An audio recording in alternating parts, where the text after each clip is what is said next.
გამარჯობა, მე ვარ დიდი პატარა პოდკასტის პატარა წამყვანი გასახველესიან და დღეს ჩემი დიდი სტუმარი იქნება ნანუკა ჟორჟოლიანი. მოგესალმებით, გამარჯობა. მე ძალიან მიხარია შენი სტუმარი რა ვარ, ძალიან. მეც ძალიან მიხარია. და შენ გარომ დამირეკეს და მითხეს რა, აი და მაშინ ვითხარი რომ ამ პოდკასტიდან ვირეკავთ, თქვა ძალიან მინდოდა თქვენთან მასლა თქვა და აი რა მაგარია რომ დამირეკეთ. მახარას გადაცემა ვნახე, რუსკასი ვნახე.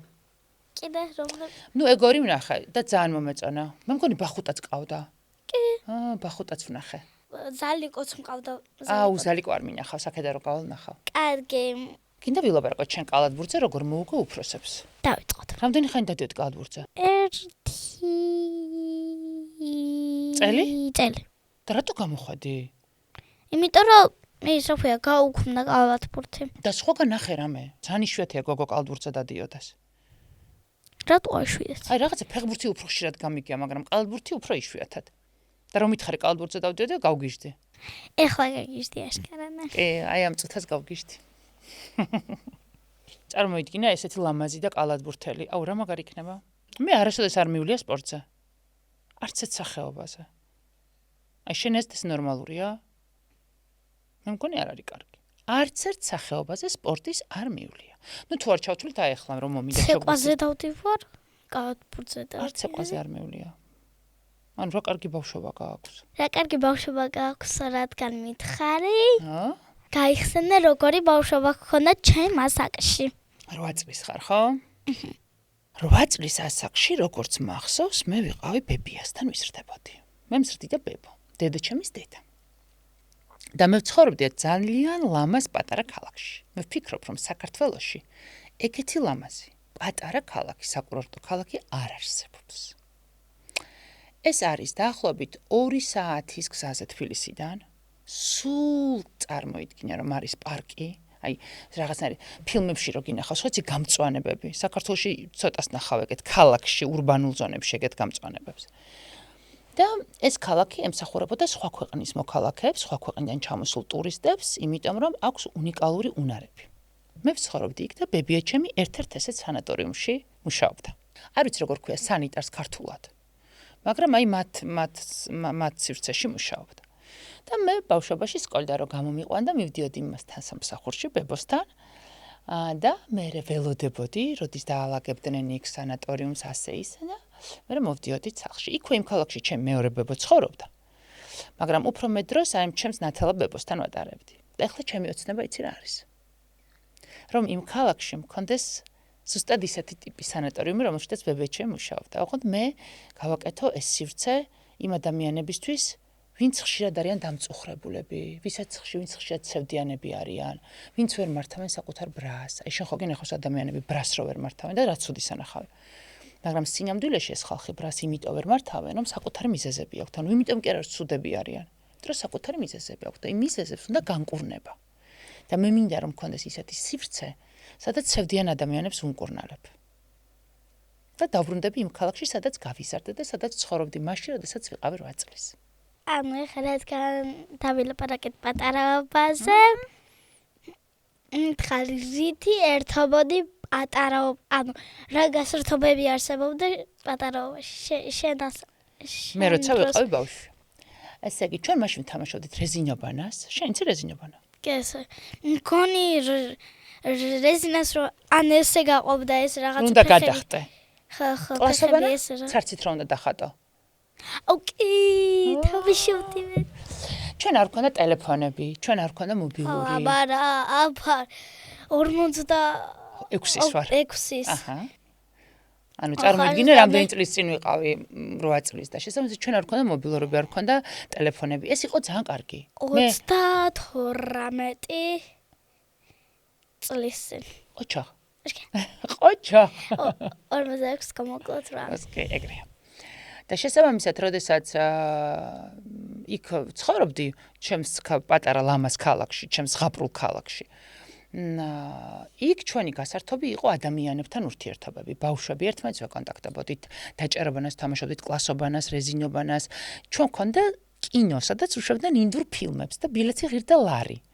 და დავდიოდით კინოში, იმიტომ რომ ინდური ფილმებისთვის გვაყურებინა და ჩემი საყვარელი გმირები იყვნენ. მსახიობები, რომლებიც ერთად Tinder ფილმებში თამაშობდნენ. ოღონდ ეს მე მგონია, რომ იყო ძალიან კარგი, იმიტომ რომ დღეს აი რაღაცნაირად მობილურების სამყარომ, როდესაც შენ ხელა ბავშვები სულ აი ამ ვირტუალურ სამყაროში არიან, მე მგონია, რომ ეს ადამიანური შეგრძნებები გააქრო. ამიტომ შენ რომ რითი უფრო ერთობი, როდესაც ბავშვებთან ერთად ეზოში ხარ თუ ტელეფონებით? მე უფრო აი ძალიან ბევრი რაღაცა თუ არის გასართობად, გარეთ ბავშვები გირჩევნია. როცა მოწყენილი ვარ და როცა როცა მომიდა ტელეფონში ვარ ჩამძვრალი და არ ყოფძებით თავს არ ვიხედები გარეთ ფანჯრებში. ხომ არ მიყვარს ტელეფონებში რო არიან ბავშვები. როცა ისა რა ქვია, როცა არ მაქვს გასართობი მაშინ ვარ ეგრე და შენ იცი ჩემ შვილ საბას ძალიან გვიან ვუყიდე ტელეფონი. შენ ხელა რო იყო არ ქონდა.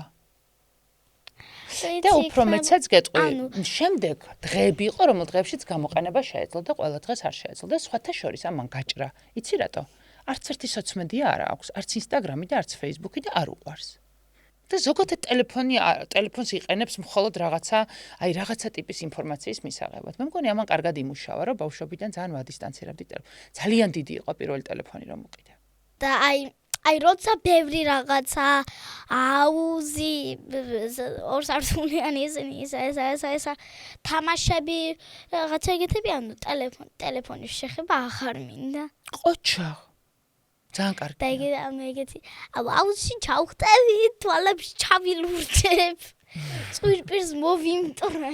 არა, წვირპირს მომტრე არ გვინდა. ბავშვებთან იკონტაქტებ. ხო. ძალიან კაი.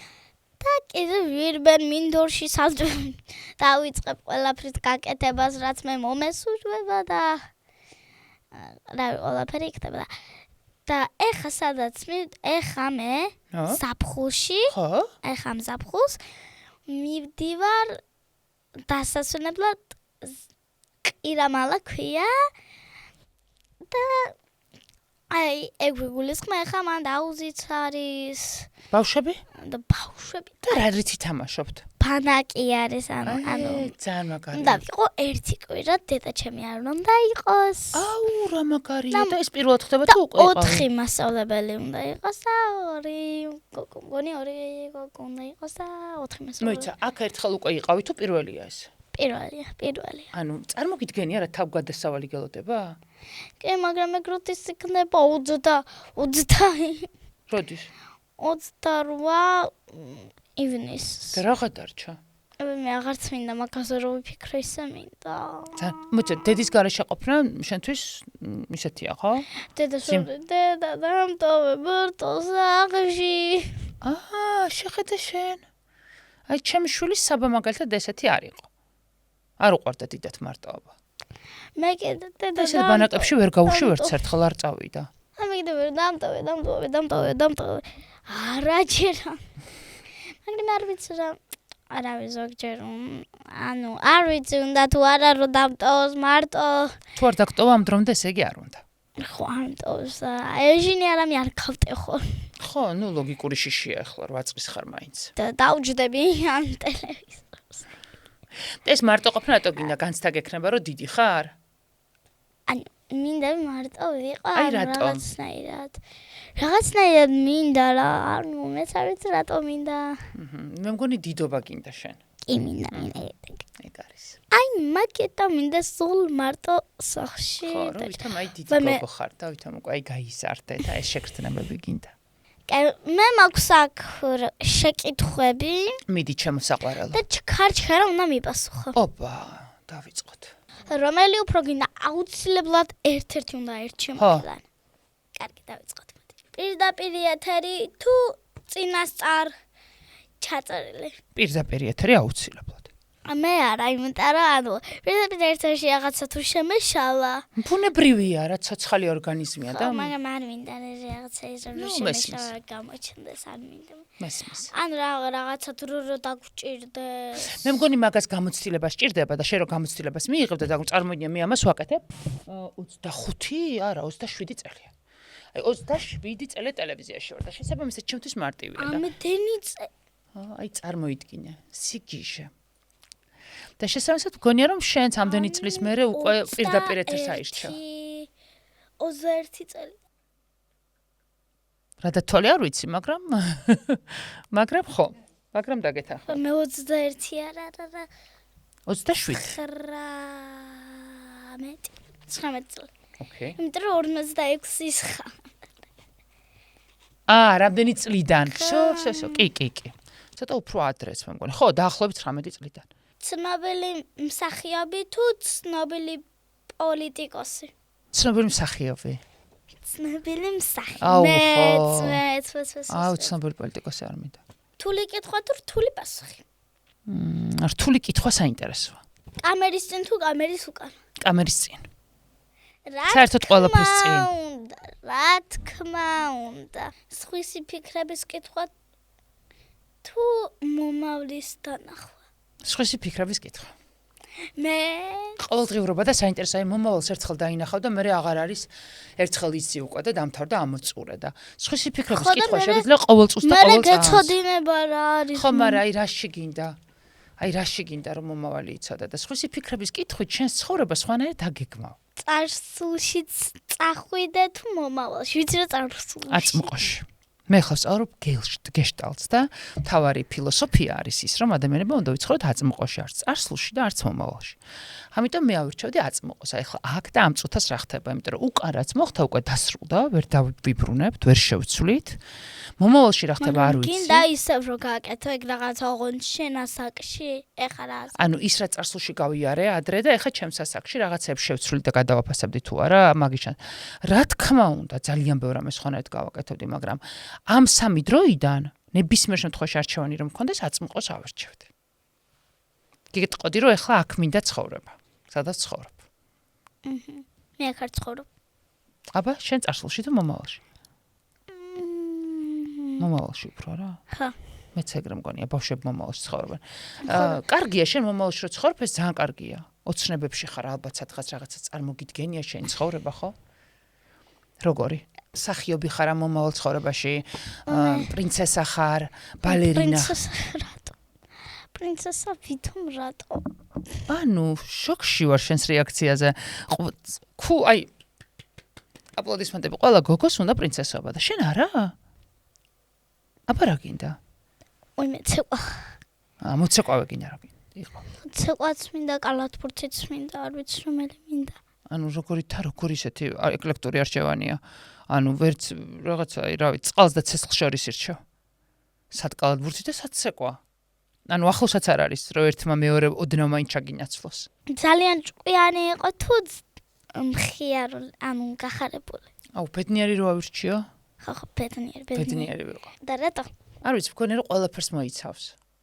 ჯანმრთელობას მოიცავს, შენი ოჯახის წევრების კარგად ყოფნას მოიცავს, შენი ქვეყნის კარგად ყოფნას მოიცავს, იმიტომ რომ ბედნიერება ხო ერთი დეტალისგან არ შედგება, როცა ბედნიერი ხარ, ეს ნიშნავს იმას, რომ ბევრი კომპონენტი გაქვს ამისთვის და ბედნიერება თავისთავად გულისხმობს ძალიან ბევრ ამბავს და ამიტომ მინდა რომ ბედნიერი ვიყო მე, შენ და ყველა.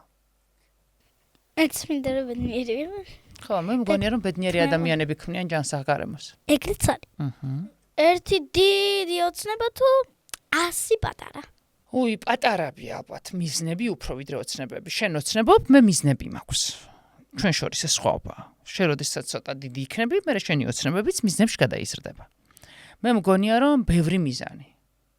იმიტომ რომ ჩემი აზრით ადამიანი იქამდე მოძრაობს, იქამდე არ ჩერდება, სანამ მიზნები აქვს. როგორც კი მიზნები ქრება, ადამიანი ჩერდება. თუ ადამიანი ჩერდება, ეს არის, ანუ ყველაზე რთული გარემოება, ეხლა როგორ ახსნა ესე, რომელიც ჩემი აზრით სიცოცხლე აზრს კარგავს, მაშინ როდესაც ჩერდები შენ, ჩერდება პროცესები და ჩემი აზრით სიცოცხლის მთავარი ამბავი და ხიბლი არის მოძრაობაში და გამოძრავებს ძალიან ბევრი რამ. სიყვარული გამოძრავებს მოტივაციები და ეს მოტივაციები ბევრი შეიძლება იყოს, მაგრამ მიზანი და თან ჩემნაირი ხასიათის ადამიანისთვის, როგორც მე ვარ, რომელიც მიზნისთვის ძალიან ისე მიდის და ბეჯითად, ჩემთვის მიზნები მნიშვნელოვანია. მე საერთოდ მგონია რომ მიზნებმა შემქმნა. მე ავირჩევდი 100 პატარას. ოჩახ, მეც მანდ ვარ. ერთი დიდი დაუსრულება. ან წარმენი ერთი დიდი. აი მაგალითად ის ერთი დიდი შეგისრულდა და მე რა ხდება? ერთი. მოდოს და აღარ არის საინტერესო ცხოვრება. ხო, მთავრდება და აღარ გაქვს უცნება. ბევრი მეგობარი ყავდეს თუ ერთი საუკეთესო. არა, ერთი საუკეთესო მეგობრის მე არ მჯერა. მაგ თეორიის მე არ მჯერა. მე მჯერა რომ სხვადასხვა მეგობართან სხვადასხვა ინტერესის სფეროები გაქვს. დაახლოებით 4. 4 ყავს. საუკეთესო. მე სხვათა შორის როიცოდე თუ ვინმე გეტყვის რომ მთავარია ბავშვობის მეგობარი, მე მეგობრებს ვერ იძენეთ ყოლია.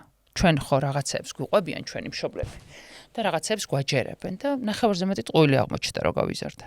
აი მაგალითად გვეუბნებიან რომ ბიჭები არტირიანო. ბიჭები როგორ არტირიან? არტირიან, რა თქმა უნდა.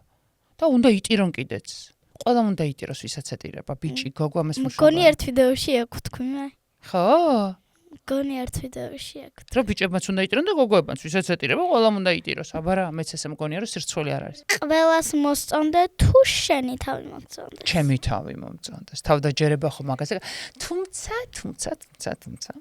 სხვებს რომ მოსწონ ხარ, ეს ძალიან მნიშვნელოვანი ენერგიის წყაროა. როდესაც ქუჩაში ვიდიხარ, ძალიან მნიშვნელოვანია, მაგრამ შენ უნდა მოგწონდეს შენი თავი. შენ? ანუ მე კი მომწონს შენი თავი, მაგრამ თვითონ უნდა შეგაქონ. ანუ სხვებმა? ხო, თვითონ უნდა შეგაქონ. მესმის ეს ძალიან ნორმა.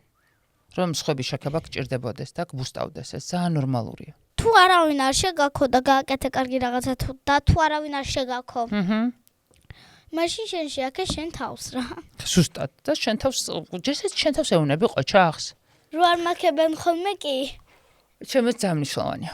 რომ შენ თავს უთხრა ყოჩახ. თან შენ მგონია რომ იმსახურებ. მათემატიკა იცი, კალბურზე დადიხარ, ცეკვავ, რამდენი მიზეზი გაქვს რომ შენ თავს ყოჩახ უთხრა. აი, პირველად რომ გამოჩნდი კამერაზე, აი გეშინოდა. ძალიან მეშინოდა. ეს იყო 1997 წელს.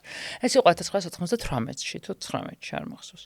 პირველ არხზე ვმუშაობდი ალიონში დილის გადაცემა, დილის 5 საათზე უნდა გამიყვეცე, უნდა წავსულიყავი და ისეთი უძილო ვიყავი ყოველდღე როგორც ახლა ვარ მაგალითად და ძალიან ნერვიულობდი და ძალიან მეშინოდა და სულ მეშლებოდა. და როდის მიეჩვიე? აგერ ახლა ხანს, ცოტა ხნის წინ. დავანებე თავი ნერვიულობას.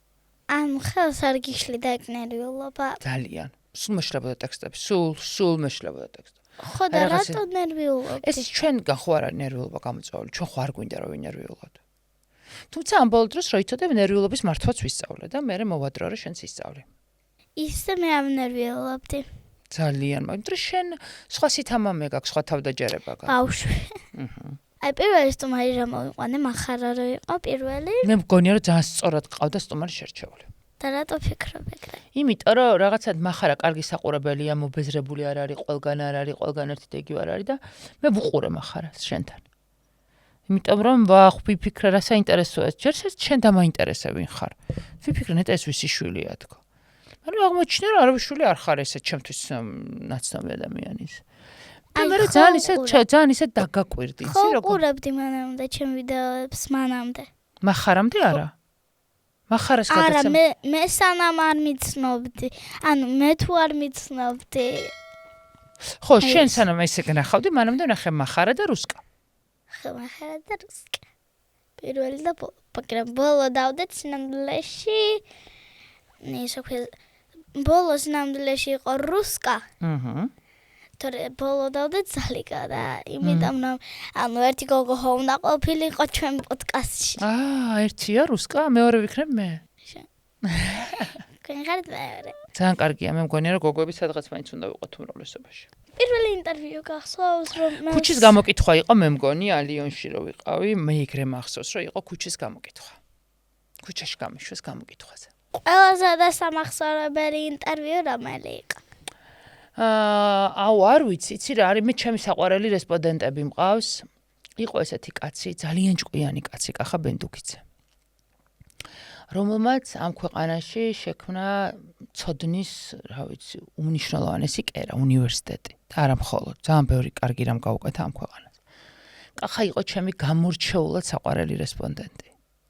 და ზოგადად იდეაში ჩემი ყველა ქველმოქმედება მიყვარს, სადაც ვაცხადებ იმას, რომ სხვისი სიცოცხლის გადარჩენა შემიძლია, ყველა მიყვარს. ხო და რატო იყო შენი საყვარელი? ახლა იმიტომ რომ იყო გამორჩეული, იმიტომ რომ ვაღიარებდი როგორც ძალიან ჭკვიანს და ნებისმიერ თემაზე მასთან საუბარი ჩემთვის იყო ძალიან სასიამოვნო. და ნუ აი რაღაცა წონა ქონდა ჩემთვის რა, პირდაპირ გაგებით და არა პირდაპირ გაგებით. შეგყავს ესე ვინმე ავტორიტეტი, ვინც ძალიან მოგწონს? აი ყველა ძალიან მომეწონა მე. აი ვიღაც ვისაც აი ძალიან ისე უყურებ რა, ვისაც ძალიან აფასებს, ვისაც ძალიან მაღალ შეფასებას აძლევ. ყველა ძალიან მაღალ შეფასებას ვაძლევ და ესეც პასუხია. ყველაზე მეტად რა მოგწონს შენ პროფესიაში? ეს ჩემი პროფესია იცვლება დროთა განმავლობაში რა, დრო ხო იცვლება, ეპოქები ხო იცვლება, მოდა იცვლება, ადამიანები იცვლებიან, ყველაფერი იცვლება დროთა განმავლობაში და ამ ჩემს პროფესიასაც ფერი ეცვლება ხოლმე. აი მაგალითად 90-იანებში სხვა რაღაცას ითხოვდნენ ჟურნალისტებისგან, 2000-იანებში სხვას, შემდეგ უფრო სხვას, შემდეგ რაღაცა ეს მიდგომები ძალიან რა ჩვენ ხო ყველა ერთად ვიზრდებით, ხო? და შესაბამისად სხვადასხვა ეტაპზე სხვადასხვა რაღაც მომწონდა, როდესაც ომის რეპორტიორი ვიყავი და ომში ვიყავი, იქ მომწონდა, რასაც ვაკეთებდი. დღეს ჩემს პროფესიაში, ჩემს პერსონალურ პროფესიაში ნაწილში ყველაზე მეტად ქველმოქმედების ეპიზოდი მომწონს, როდესაც ბავშვებს ვეხმარები. იყო დრო, როდესაც რაღაცა არ ვიცი, მსახიობებთან ინტერვიუები მომწონს, გააჩნია რა, სხვადასხვანაირია. მე ვიცი რომ შენ ომში იღებდი, ომში არ შეგეშინდა? ძალიან შემეშინდა. ხო და რატო იღებდი მან? რატო? იმიტომ რომ თვლიდი რომ იმ ყოფნა ჩემთვის როგორც ჟურნალისტისთვის იყო ყველაზე მნიშვნელოვანი. ძალიან არ ვიცი, შენ არ ვიცი ნანახი გაქვს თუ არა კადრი, რა ახლოს ჩამოვარდა ჩვენთან ბომბი. ძალიან ახლოს. ანუ ისე ახლოს, რომ ეს კადრებშიც ჩანს, რომ მართლა წარმოუდგენელი სიგიჟე. და სხვები მარაგნა. და ძალიან შემეშინდა სხვათა შორის. გახსოვს რომ გიყვებოდი პრობლემები მქონდა ჯანმრთელობის თქო. აი პირველად ჩემი ჯანმრთელობის პრობლემა დაიწყო მაგ პერიოდში. იმიტომ რომ მე ფეხმძიმედ ვიყავი მაგ პერიოდში. რა? ხო, ორსულად ვიყავი და შესაბამისად აი მაგ პერიოდში დაიწყო ჩემი პრობლემები ჯანმრთელობის. ანუ პირველი შფოთი და პირველი ეს პანიკური შეტევა მან თვიგრძენი. აი ამ დონეზე შემეშინდა. გასერიოზულდი უკვე რა. ხო ხედავ, როგორ შემეშინდა. ნეტა მენახა, ანუ ხმებს ანუ რა, კიოდიან რა მეკეთებ. კიოდი ბოლო ხმაზე ვკიოდი. და ოღონდ წავიდეთ თქო ვიძახთი, იმიტომ რომ არავიცა წავიდოდით კაცმა არ იცის, მაგრამ რაღაცა გადარჩენის ინსტინქტი ხო გაქცევასთან. ადამიანები რო გარბიან, გონიათ რომ გადარჩებიან, მიწის ძროშს გარბიან, პრობლემა ამ დროს რო გარბიან, გადარჩენ. დაციდოს რაღაცა. ხო, გონია ეგრე გეჩვენება კი. მიუხედავად იმისა, რომ შემეშინდა. ხო, რომ შეგეშინდა. ხო. ძალიან ყვარები არა. შენ გიგულს რატო არ ამ პროფესიაში მაინც, ხო? ხო. იმიტომ რომ ჩემი იდენტობის ნაწილია. ვერ წარმომიდგენი, ანუ მე იცი როგორ ვარ, აი მე ხო ვარ ნანუკა და ჩემი პროფესია და ეს ცალცალკე ეს კარგი კი არ არის, რასაც ვწყვები ახლა, მაგრამ ცალცალკე აღარ არსებობს. იმიტომ რომ ამ ჩემს პროფესიაზე არის მობმული მთელი ჩემი ცხოვრება. პროფესიაზეა მობმული ჩემი პერსონალიტეტი, ჩემი ყველაფერი. და ახლა ვარ ცხოვრების იმ ეტაპზე, რომ რაღაცნაირად მინდა რომ ესენი ცოტა ერთმანეთს დავაშორო. რომ ცალკე იყოს ჩემი რაღაცნაირი ყოველდღიურობა, ჩემი ცხოვრება და ცალკე იყოს ჩემი პროფესია. არ ვიცი რა გამომივა თუ არა, მაგრამ ვცდილობ რომ დავაშორო ესენ ერთმანეთს. ორსულად რო იყავი, მან რატო იყავი? იმიტომ რომ მაინც და მაინც ორსულად რო იყავი. იმიტომ რომ ჩვენს ქვეყანაში შემოვიდნენ ჩვენი მტრები. წარმოიდგინე. და ჩვენს ქვეყანას ძალიან ცუდად ექცეოდნენ. ძალიან ცუდად ექცეოდნენ. ბომბებს გვესროდნენ. იქ სადაც ცხოვრობდნენ მოქალაქეები, ბავშვები, ბებუები, ბაბუები. ძალიან ახლოს ამ ჩვენს ქალაქთან. და ყველაზე მნიშვნელოვანია, რომ ისტორიას სწორად შემოუნახო ამბავი, რაც ეხება შენი ქვეყნის დაპყრობას. როცა ვიღაც ცდილობს, რომ შენ წარმოიდგინე, რომ შენ სახლში ვიღაც შემოდის და გეუბნება ერთ კონკრეტულ ოთახზე, რომ ისია. აი შენი რეაქცია რა იქნება? აი ვიღაც რომ შენ სახლში შემოვიდეს და გითხრას შენ საძინებელზე, რომ ეს ჩემია და შენი აღარ არის. რა იქნება შენი რეაქცია? გაწავალდა სხვა სახლში ვიცხოვრე. თუ იბრძოლებ წავალდა იმის სახლში ვიცხოვრე. ხო, მაგრამ იმის სახლში ხა წარმოიდგინე, მიდიხარ იმის სახლში, სადაც კიდევ სხვებიც ცხოვრობენ. და ხომ არ ჯობია, რომ შენი ოთახისთვის იბრძოლო, რომელსაც გართმევს ვიღაც. კი. რა თქმა უნდა, ჯობია. ჯობია, იმიტომ რომ ჩემი ნივთები. ზუსტად, სადაც გაიზარდე, სადაც დაიბადე. აი წარმოიდგინე, რომ ეს ყველაფერი უნდა მიატოვო და ვიღაცა სხვისი უნდა იყოს. და შენ ხო გჭირდება მტკიცებულებები? და ჩემთან ვინმე სხვები რო იყვნენ. ხო, თუნდაც და შენ ხო გჭირდება მტკიცებულებები, რომ ეს ადამიანი შენთან ნამდვილად შემოვიდა? ნამდვილად ცდილობდა შენი ოთახის დაპატრონებას. შენ ხო გჭირდება ეს მარტო ამბავს ესე რომ მოყვე? ხო უკეთესია რომ ამ ამბავს მოყვეს ფაქტები. აი ჟურნალისტები ამ ფაქტებს აგროვებენ. ანუ სტუმარმა ისეთი ამბავი მოგიყვა, რომ ტირილი ვერ შეიკავე და დაიმახსოვრე. კი, ბევრი, ძალიან ბევრი. ბევრჯერ მიტირია ეთერში. წარმოიდგინე, მე ყველა ბავშვზე ვტირით, რომელიც მეუბნება, რომ აი ვერ სწავლობს და ფული არ აქვს, რომ ისწავლოს და ფული არ აქვს, რომ ჭამოს და ფული არ აქვს, წამალი რა იყიდოს. გზაში გიფიქრია, რომ აი ისეთ კითხვას დაგისვამდი და არ დაგისვი კითხვა.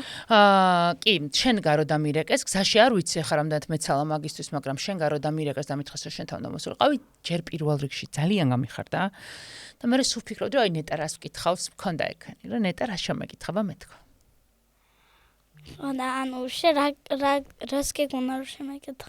დაახლოებით რა ინტერვიუც ახლა გვაქვს მაგ ფორმატში მეკონა, როგორ ექნებოდა? დარწმუნებული. კი, რაღაცად რაც გიყურე, მე ხო გითხარი, მე მოვემზადე შენი გადაცემისთვის. მე ვუყურე შენს ვიდეოებს, ესე მარტივად, აი ესე აქ არ მოვსულ ვარ. მოვემზადე ძალიან, აი ესე აქ არ მოვსულ ვარ. მოვემზადე ძალიან ისე რომ იშვიათად რომ ვემზადები. არა, ჟურნალისტი ვინ იქნებოდი?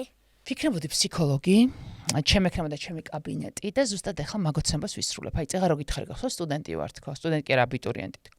აი ხა წარმოიდგინე ვაბარებ მაგისტრატურას. ჯერ ერთის მხრივ სწავლობ გეშტალტის ინსტიტუტში ფსიქოლოგიას და მეორეს მხრივ უნდა ჩავაბარო უნივერსიტეტში მაგისტრატურაზე და უნდა ვისწავლო ფსიქოლოგია. უკვე ნასწავლმა მინდა რომ გავაკეთო ფსიქოლოგიები, ანუ ცენტრი, რომელიც გახსოვს რომ გითხარი სევდიან ადამიანებს დაეხმარება რომ ხასიათზე მოვიდნენ თქო. რომ იქ მოვლენ მოწყენილი ადამიანები და მე ყველაფერს გავაკეთებ ჩემი ცოდნით იმისთვის, რომ იქიდან გაღიმებულები გავიდნენ. ესეც სამსახური მექნება საუკუნის მეორე ნახევარში. ანუ პირველ ნახევარს რომ დავავთავრებ 50 წელს. ჩემი საუკუნის მეორე ნახევარს მოვანდომებ იმას, რომ სევდიანი ადამიანები გავაღიმო.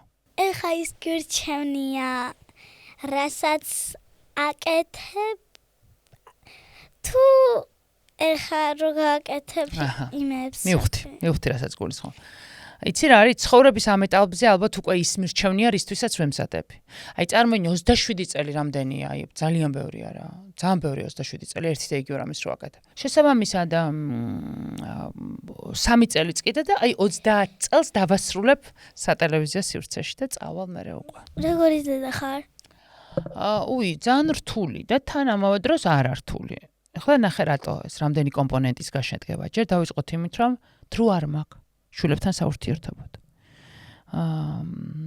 ანუ ჩემს ორივე შვილს ვაკლდი ყოველთვის ყოველ ჯერზე როგორც დედა, მაგრამ ყავდი ყოველთვის როგორც საფორთერი, როგორც მხარდამჭერი. მათი ყველა იდეის, ყველა გიჟური გადაწყვეტილების. მე მქონდა ჩემი მოთხოვნა, რამდენიმე კატეგორიული მოთხოვნა. პირველი, ეს არის საკუთარი დანაკლისებიდან გამომდინარე. ვფიქრობდი, რომ განათლება იყო ძალიან მნიშვნელოვანი, რაც მათ უნდა მიეღოთ. ოღონდ განათლება არა მხოლოდ რაღაცა ისეთი სწორხაზოვანი, არამედ მრავალფეროვანი. მახსოვს, მარიამი დღემდე ამას ყვება, როგორ არ გავუშვი ძალიან მნიშვნელოვან ადგილას, იმიტომ რომ ის წიგნი არ წაიკითხა, რომელიც უნდა წაიკითხა მთლიანად. და დასჯა მიყვარს შვილების ოღონდ დასჯა ნიშნავს რას? დასჯა ნიშნავს იმას, რომ შენ თუ არ მიკეთებ იმას, რაც მე მინდა, რომ ანუ ურთიერთობაში ვთანხმდებით მე და ჩემი შვილები. რომ მოდი რა არის ჩვენთვის მთავარი, რაც ერთმანეთს უნდა გავუკეთოთ. პირობითად იციან, რომ უნდა იყვნენ ზრდილობიანები, ურთიერთობები უნდა იცოდნენ, უნდა სწავლობდნენ და განათლებას უნდა იღებდნენ. მე ვაკეთებ ყველაფერს იმისთვის, რომ ეს ყველაფერი გქონდეთ. და და მე ვეუბნები, რომ მე შენ თუ ამას ყველაფერს გიკეთებ, ანუ ჩემი მოთხოვნა არის ეს, სამაგიეროდ, ამის სანაცვლოდ, მე ვასრულებ ყველა მოთხოვნას, რაც შენ გაქვს. რაც გინდა, ყველა სივრცე შენთვის ხელმისაწვდომი იქნება. იმ შემთხვევაში, თუ შენ ამ პირობებს შეასრულებ. და თუ ამ პირობებს მირღვევდნენ რომელიმეს, მე ვურღვევდი ყველა პირობას, რომელიც მათთვის მიცემული მქონდა. მეგობრებთან აღარ უშვებდი, სახლში ვტოვებდი, ერთი თვე გარეთ არ უშვებდი, ტელეფონის ქონის უფლებას არ ვაძლევდი. იმიტომ რომ როდესაც შენ პირობას არ ღვევ ძალიან მნიშვნელოვანს, ან რაღაცას ისე არ აკეთებ, უნდა გადაიხადო ამის ფასი. ანუ შენ უნდა იცოდე, რომ ეს ძვირი დაგიჯდება. აი მაგალითად, ჩემს შვილს მარიამს არ ვაკეთებინებდი ტატუს. ეხლა ნახე რატო? იმიტომ კი რომ ტატუს წინააღმდეგი ვარ. არა, მე მგონია რომ 12, 13, 14, 15, ჯერ 12 წლის ბავშვებს არც უკეთებენ, სადღაც 15 წლიდან ქონდა ეს სურვილები 16 წლიდან. მე მგონია რომ სურვილები არის მერყევი. ერთ დღეს გინდა, მეორე დღეს არ გინდა. ეგ კი არა, 30 და 25 წლის ასაკში არიცი რა გინდა. და ხა წარმოიდგინე რომ პატარა ხარ, ხო არიცი რა გინდა. მე fake image ვიკეთებდი. აი, თუნდაც, ხო, საკმარისია რა. ხო არის ეს რაღაც ფეიქი დასაკრავები და დაიკარი რა. რა თქინდა ეს რაღაც ცხეულის გადახატვა, როცა პატარა ხარ, თორე როცა დიდი ხარ, მე რა უკვე რაც გინდა ისაკეთე. რადის ხდები დიდი? ჩემი აზრით, სანამ დედა ყავს, დიდი არ ხარ. აი, სანამ სიცხე რო გაქვს და დედა რო წამალს გაძლევს და მალინიან ჩაის გიკეთებს, სანამ ეს არსებობს, მანამდე ხარ პატარა.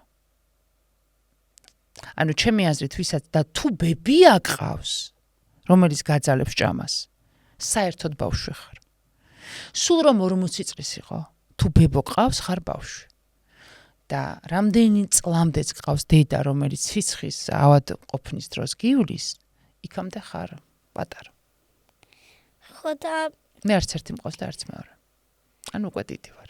ხო, ანუ ჩემი აზრით სკოლას როცა და არა. ვერ დაგეთახლა. სკოლას რომ დაამთავრებ, მაინც პატარა ხარ. 17-18 ხარ. ამას სხვა საკი არ განსაზღვრავს. ეს ხო მაინც ინდივიდუალურია. ზოგი 40 წლის პატარაა, ზოგი 15 წლის დიდია. ეს ყველაფერი ადამიანზეა დამოკიდებული. შენი დედა როგორი იყო? ჩემი დედა იყო ჩემგან ძალიან განსხვავებული. ჩემი დედა იყო მშვიდი, დინჯი, ქალი, რომელმაც ყველაფერი გააკეთა იმისთვის, რომ ოჯახი ქონოდა ბოლომდე ისე, როგორც ამას მისგან საზოგადოება ითხოვდა და ქართული ტრადიციები. ყველაფერი გააკეთა იმისთვის, რომ მის შვილებისთვის მიეცა აი მაქსიმალური. მე ერთ დღეს გახდა ავად. და ჩვენ დავაგვიანეთ მისი მკურნალობა. და მე წავიდა ცაში და ეხლა იქედანეთ ჩემი დედა. შენი ეს ადამიანები გარდაცვალების შემდეგ სად მიდიან? ყველგან სადაც ჩვენ ვართ. შენ ესე ფიქრობ? შენ თეორია ჯობია ჩემსას. მე რატომღაც აი სულ ზემოთ რო ვიყურებ, მგონია რომ სადღაც იქ არის. ჩვენთან არის, ჩვენ გვიცავს ყველა. მეც ესე მგონია. ეხლა შენი დედა აქაც არის და ჩემიც აქ არის. ზუსტად ასე მგონია. ძალიან საყვარელი ხარ. რას ნანო ყველაზე მეტად შენ ცხოვრებაში? ბევრ ამას ძალიან. მე არ მიყვარს ადამიანებს, რომ სინანულები არ აქვთ. ძალიან ცუდია. მე მგონია, რომ ძალიან ბევრი რამე უნდა ვინანოთ, როდესაც ვიღაცას გულს ვტკენთ, არასწორად ვექცევით, მაგრამ ყველაზე მეტად რასაც ვნანობ, არის ის, რომ რაც მინდოდა, ის რომ არ ვაკეთე. აი, როდესაც ცხოვრების ის ეპიზოდები მქონდა, რომ რაღაც მინდოდა და არ გავაკეთე, ძალიან ვნანობ. ახლა ესე აღარ ვწ. ეხლა ყველაფერს ვაკეთებ, რაც მე მინდა. ხო, იმიტომ რომ უკვე დიდი ხარ. Yes. რაც იმიტომ ანუ მე იმდა გულსხმა დიდი და შენ თქვი რომ უკვე დიდი ხარ. კი, დიდი ვარ. მე ნამდვილად უკვე დიდი ვარ. შენი აზრით ადამიანმა შენ მაგალითად ის უნდა აკეთო, რაც შენ გინდა? ზოგჯერ არა, ზოგჯერ კი. ოჩახ. ნამდვილად. მაგრამ როცა გაიზრდები უკვე დიდი ხარ, არავინ რო არაფერს აღარ გაბარებს, რაც შენ გინდა ის უნდა აკეთო მე. ნამდვილად. ისეთი რამე ქონია ანუ შენ ხარ ისეთი. შენ ხარ მაგალითად ის. და ისინი ფიქრობენ რომ შენ ხარ ის, თორე სინამდვილეში ხარ ის. ანუ როგორც გავიგე, ანუ ხალხი ფიქრობს რაღაცას ისე, რაც სინამდვილეში არ არის. ხო. კი. სულ ესე ვცხოვრობ მე. ხალხი სულ იმას ფიქრობს, რაც სინამდვილეში არ არის. ეს ჩემი რეალობაა. მე მაქვს ეხლა მეორე თამაში და ეხლა მას ავიღებ და წავიკითხავ და შენ უნდა მიპასუხო რომელ ერთ კითხვას დაუსვამდი ამ ცნობილ პროფესიის ადამიანებს ვის? მეფეს უბრალოდ მეფეს? უბრალოდ მეფეს რა შეიძლება ვკითხო? არ ვიცი. უნდა მოიფიქრო არ ვიცი, იმიტომ რომ ჩვენ ხო სტატუსებს არ ვეკითხებით, ჩვენ ხო კონკრეტულ ადამიანებს ვეკითხებით და აი რაღაცა ის სტატუსი ჩემთვის იმდენად მნიშვნელოვანი არ არის, ამდენად ადამიანი. რთულია მეფობა. მე ვკითხავდი. ყოჩა ხმაჯობე. სპორტსმენს ვკითხავდი. კარგი იყო ევროპის ჩემპიონატი რომ მოიგეთ. რას გრძნობდით? ევროპის ჩემპიონატზე გასვლა უბრალოდ. მოგებაც კარგი იყო. ხო, მაგრამ ნუ ხომ ვხვდათ მოგება უფრო ის იყო. ხო, მაგრამ რო გავიდნენ. ასტრონავტს. კი. ვკითხავდი რა ვიცი, ბევრ ამას. როგორია მისი თვალით იუპიტერი? ვარსკვლავი რამდენად ხშირად ცვივა? როგორი ფრინო თქო, შეეკითხებოდი? ასტრონავტს, ასტროლოგი გავიგონე. ასტრონავტს? ასტრონავტს რას ვკითხავდი და ის ქალი როა იცი მთვარეზე რო იყო? ეხა პირველი ქალი იყო, წარმოიდგინე, ქალი, რომელიც წავიდა მთვარეზე. წარმოიდგინე რა სიგიჟეა და შესაბამისად მას ვკითხავდი ემოციებს და ერთ-ერთი ესეთი ხმარი ჩაწერილი თუ მოისმინე, თავის კაცი რო თავის ოჯახის წევრს უგზავნის, რომ მე ხა მთვარეზე ვარ და მინდა გითხრა რომ ძალიან მიყვარხარო ეს მოსმენი გაქვს ეს ხმა? ხო და რაღაცა შთაბეჭდილებებს ბუნებრივია, ძალიან ესეთია რა, არ ვიცი, ჯერ მგზავრობას, ხანგრძლივობას, რას გრძნობენ, შიშის ფაქტორი თუ აქვთ. ხო, წარმოიდგინე აფრენის დროს მთელი მსოფლიო უყურებს, მე როგორ დაეშვებიან და მოკლედ. მოგზაურს. მოგზაურსაც ბევრ ამას ვკითხავდი. ჩემი სხვათა შორის მინდა გითხრა, რომ მე ვიყავი ერთი პერიოდი რაღაცა დაფიქრებული, ხო არ გავხდარიყავი მოგზაური. პროფესიით და ჩემი პროფესია მან თხოვდა. ვიმოგზავრდი ინდოეთში, ვიმოგზავრებდი აღმოსავლეთში. რატო? იმიტომ რომ ჩემი აზრით ეს ევროპული ქალაქები ყველანი ერთნაირია. ანუ თუ არ ჩავთვლით იტალიას, რომელიც რაღაცნაირად მუზეუმია მთლიანად ეს მთელი, მაგალითად რომი, მათ შორის ჩემთვის გამორჩეული ქალაქი. რაღაცნაირად აი ამ ქალაქებში ხშირად რომ დადიხარ, აი რაღაცა ბევრჯერ ხარ ნამყოფი იტალიაში, მე ბევრჯერ საფრანგეთში, მე რომელ ქალაქშიც არ უნდა ჩახვიდე, თითქოს განსხვავებულს ვეღარაფერს ვეღარ ხედავ, თითქოს ყველაფერი ერთგივეა. და აი მაგალითად, როდესაც ჩავედი ინდოეთში, მერე წავედი ბალიზე, მერე წავედი ტაილანდში, არაფერი ერთმანეთს არ გავდა. სხვადასხვა ტიპის კულტურა აქვთ, ეს ადამიანები, ჭამა, ყველაფერი ისეთია, რომელიც ძალიან განსხვავებულია ჩვენგან. შესაბამისად, თუ ვიმოგზავრებდი მაგ მიმართულებით. მუსიკას. საკუთარ მუსიკას რამდენად ხშირად უსმენენ ალბათ მაგას. მასწავლებელს. რაღაცა ბავშვებთან დაკავშირებით არა, მოსწავლებთან. შენ რას კითხავდი? მე ვკითხავდი, რომ რთული ხო არ არის თქო ამდენ ბავშვს რო ატარებ თქო ყვებაზე, ხო, ბავშვებთან ურთიერთობაზე ალბათ. საყვარელი ხარ.